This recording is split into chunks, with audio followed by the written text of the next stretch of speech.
그리스도 안에서 사랑하는 성도 여러분, 이동훈 목사의 성경의 세계 시간입니다. 오늘은 시몬 김기동 목사의 성령을 알자라고 하는 책을 한번 살펴볼까 합니다.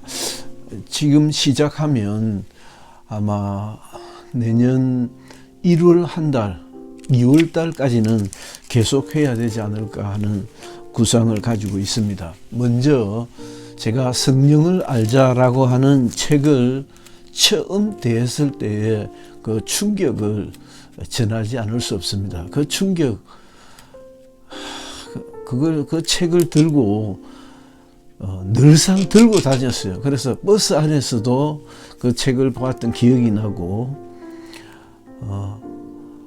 여하튼, 어떻게 이렇게 재밌게 성령에 관해서 이야기할 수 있을까라고 제가 감탄을 금치 못했던 기억이 솔솔 살아납니다.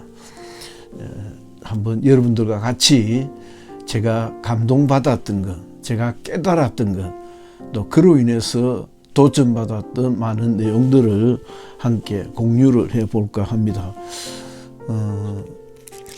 여태 살펴보았던 인자를 알자에 이어서 성령을 알자는 말하자면 인자를 알자가 기독론이라고 하면 성령을 알자는 성령론이라고 할 수 있습니다. 여기에서 굉장히 중요한 포인트인데, 성령론이라고 해야 하는, 고전적으로 일반적으로 우리가 성령론이라고 했을 텐데 굳이 성령론이라고 하지 않고 성령을 알자라고 했을까? 그 이유를 저자는 그렇게 설명을 하고 있습니다. 성령에 대해서는 우리가 알 수 없다.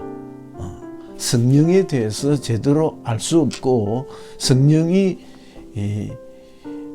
성경이 공개하는 성령에 대하여 일부 우리가 지식을 가질 수 있을 뿐 아니라, 성령은 내가 경험을 통하여 확인될 수 있는 삼위 하나님이시기 때문에 성령을 알자라고 하는 것이 맞다라는 이야기를 합니다. 그래서 제일 첫째,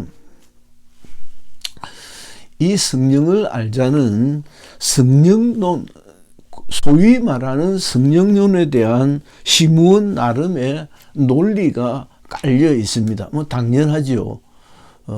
시몬 정도 되면 자기 나름의 성령론을 얘기할 수 있는 충분한 실력도 자격도 있다고 생각이 듭니다. 다시 말하면 예수 중심의 성령론을 재편집했다라고 할 수 있습니다. 성령을 알자라고 하는 것을 굳이 딱 끼워 맞춰서 예수 중심의 성령론을 그는 전개했다라고. 그래서 일부러라도 성령을 알자라고 한 것은 성령론은 없다라고 하지만은 사실상의 성령론을 얘기함에 있어서 그 성령론은 예수와 직결되어 있다는 것을 시몬은 계속 강조를 하고 있습니다. 따라서 너희들 쓸데없이 괜히 성경을 부분적으로 알면서 성령에 대한 제대로 된 체험이 없는 상태에서 예컨대 우리나라에서 방언을 하고 귀신을 쫓고 신유를 행사할 수 있는 그런 성령의 역사들이 불과 얼마 되지 않습니다. 물론 복음 초기에 잠시 치유의 역사가 있기는 했지만 그것은 제대로 자리 잡았던 것으로 보기는 어렵습니다.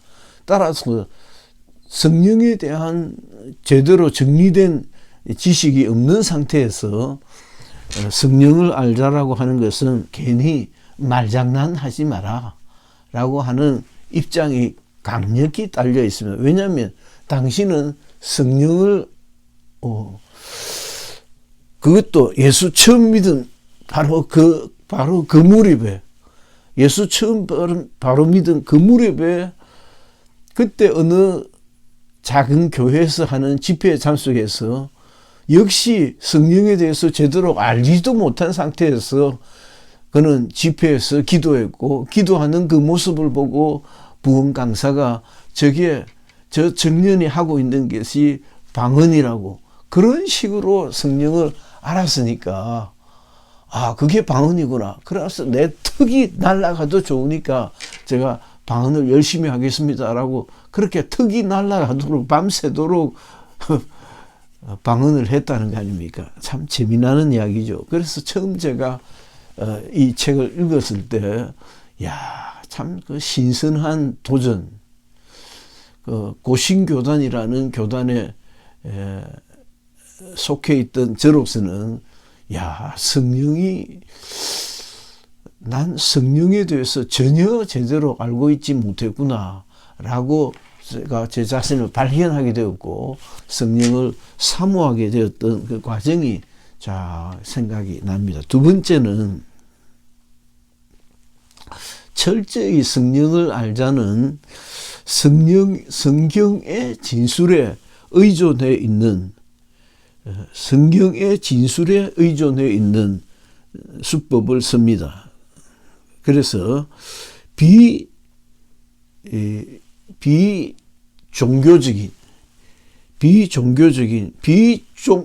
종전에 사용되었던 그런 종례의 방법을 탈피해서 저자의 체험과 성경에 대한 깊은 이해가 믹스업 되어져 있는 그런 구조를 띠고 있습니다.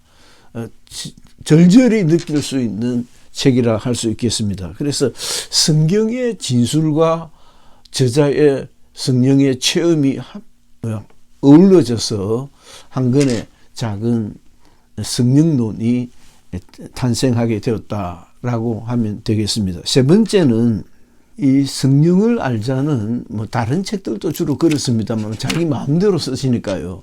그러니까 시므온은 고전적인 종례의 교과서적인 신론, 기독론, 성령론 이런 식이 아니거든요. 이런 식이 아니기 때문에 그저 자기가 생각하는 대로 감동되는 대로 줄줄줄줄 쓰기 때문에 굉장히 다작을 할 수 있었고 여러 책들을 순식간에 펼쳐낼 수 있었고 그럼에도 불구하고 굉장히 깊은 개인의 신앙적인 체험과 성경에 대한 이해가 포함되어 있습니다. 그래서 그런 실력을 바탕으로 파격적인 논리를 전개를 하고 예를 들어서 성령은 제1위 하나님이다. 엄청나죠. 성경은 3위 하나님이라고 늘 배웠는데 성경은 제1위 하나님이라고 그렇게 이야기를 합니다. 왜냐하면 성령은 꼭 예수께서 경어를 썼습니다. 성령께서 오시면 하고 경어를 쓰는 것을 착안해가지고 성령은 1위 하나님이시다라고는 표현을 시므온이 끄집어 옵니다. 대단하죠. 대단한 자신감이고 하나님에 대한 통찰력이 없으면 할 수 없는 진술들이 거기에 나옵니다. 그래서 파격적 논리의 성령론이 여기에서는 전개되어지고 있다라고 할 수 있습니다. 네 번째는 제가 좀 간단하게 살펴보려 했는데 왜냐하면 다음 주부터는 본격적으로 각 항목별로 한 주씩 살펴볼까 합니다. 왜냐하면 제가 말씀드렸지 않습니까? 워낙 신선한 감동을 받은 기억이 몇십 년 지났지만 그대로 살아있고 그런 것들을 여러분들에게 전하고 공유하고 싶은 열심이 제게 있기 때문입니다. 다음에는 보면 네 번째는 그는 삼위 하나님의 관계를 거룩한 무질서라고 표현합니다. 이야, 대단하죠. 성령을 1위 하나님이라고 하는 것이나 성부, 성자, 성령의 삼위의 일체의 관계를 삼위 하나님이라고 하지 않고 이는 위가 없다. 마치 삼각형을 예를 들어서 삼각형을 바꿔놓으면 내나 삼각형이 되듯이 그러니까 1위와 2위와 3위는 위격의 차이가 없다. 그 위격의 차는 거룩한 무질서다라는 걸로 시므온은 굉장히 문학적 소질이 다분합니다. 그가 시골에서 비록 컸지만은 서울에 올라와서 국문학을 도전을 했었고 국문학과에 적을 두고 있었고 하는 것. 그리고 아주 글솜씨가 좋았던 것을 알 수 있습니다. 따라서 시므온이 끄집어내는 용어 창출 능력은 대단합니다. 거룩한 무질서는 진짜 그가 순수하게 만들어 놓은 것입니다. 베레아 안에서는 그가 순수하게 만들어 놓은 많은 용어들이 있습니다. 그건 뭐 시간이 지나가면서 그때그때 여러분들에게 소개되어 줄 수 있겠다 싶습니다. 거룩한 무질서로 삼위의 관계를 그렇게 파악을 하셨다. 그러니까 삼각형을 바꾸어 돌려놓는 것과 똑같다. 돌려놓으면 또 삼각형이 되고 또 삼각형이 되듯이 거룩한 무질서다. 다섯 번째는 성령과 예수의 관계를 결정적으로 잘 발견했습니다. 성경에 근거해서. 그래서 예수의 변호사이신 성령을 그러니까 예수가 있고 성령이 계시고 또 예수 믿는 성도가 있습니다. 예수를 중심으로 성령이 예수를 변호하시는 성령이 계시고 예수를 믿는 성도가 있습니다. 이와 같은 관계들을 예수의 변호자이신 성령으로 딱 파악을 했던 것입니다. 성령이 뭐냐? 뭐 삼위 하나님입니다. 뭐 어쩌고 아주 쓰잘데없는 소리들을 하는데 성령은 예수를 변호하시는 분이시다. 그래서 변호자라는 말을 성령을 예수의 변호자다. 성령은 예수 하시는 일을 변증하시는 분이시다라고 딱 찾아서 자리를 정리해 놓습니다. 그러면 이해가 굉장히 쉬워집니다. 무슨 헛소리를 해도 말려 들어가지 않고 성령은 예수를 증거하시구나 하면 딱 그게 그림이 환히 보이는 거죠. 그런 것을 발견할 수 있습니다. 제가 항목에 들어가서 좀 더 살펴드리겠습니다. 성도들의 중요한 관심사인 성령 충만은 무엇고 성령 내재는 무엇고 성령 감동은 무엇인가 하는 관계를 성령의 충만과 성령의 내주와 혹은 내재라고도 하죠.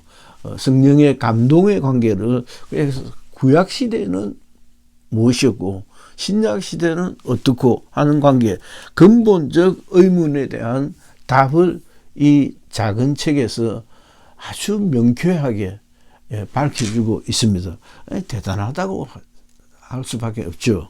현실적 우리의 신앙생활에서 성령에 관해서 묵상을 하게 될 때에 구약에서는 성령이 성도들 밖에서 혹은 안에서 어디에서 역사하신다는 말인가 이런 것들을 성령의 내주, 성령의 감동, 성령의 충만을 나누어서 잘 구분해 놓고 있습니다. 그렇게 구분하면 정말 헷갈리질 않아요. 웬만한 것들은 그 양식 안에 다 들어가기 때문입니다. 놀라운 실력이라고 하지 않을 수가 없습니다. 이와 같이 제가 6개로 일단 성령을 알자라는 책을 여러분들에게 소개를 해드렸고 다음 주부터는 한 챕터씩 한 주에 한 챕터씩 조금 한 주에 한 챕터씩 하기에는 시간이 좀 작습니다. 작기는 하지만은 좋은 점이 있죠. 여러분들에게 깔끔한 표현으로 정리를 해서 소개해 드릴 수가 있기 때문에 한 주에 한 챕터씩을 가지고 구체적으로 책 내용을 소개를 하고 플러스 알파 어떻게 이를 해석해야 되는가 문제점은 없는가 하는 것도 함께 살펴보도록 하겠습니다. 아무튼 굉장히 제가 젊은 날에 신선한 충격을 받았던 참 반가운 책을 또 하나님의 의도, 인자가 온 것은 하나님의 의도, 인자가 온 것은에 이어서 여러분들과 함께 묵상해 볼 수 있는, 또 살펴볼 수 있는, 공유할 수 있는 시간을 가지게 되었습니다. 기대해 주시길 바랍니다. 경청해 주셔서 감사합니다. 이동훈 목사의 성경의 세계 시간이었습니다.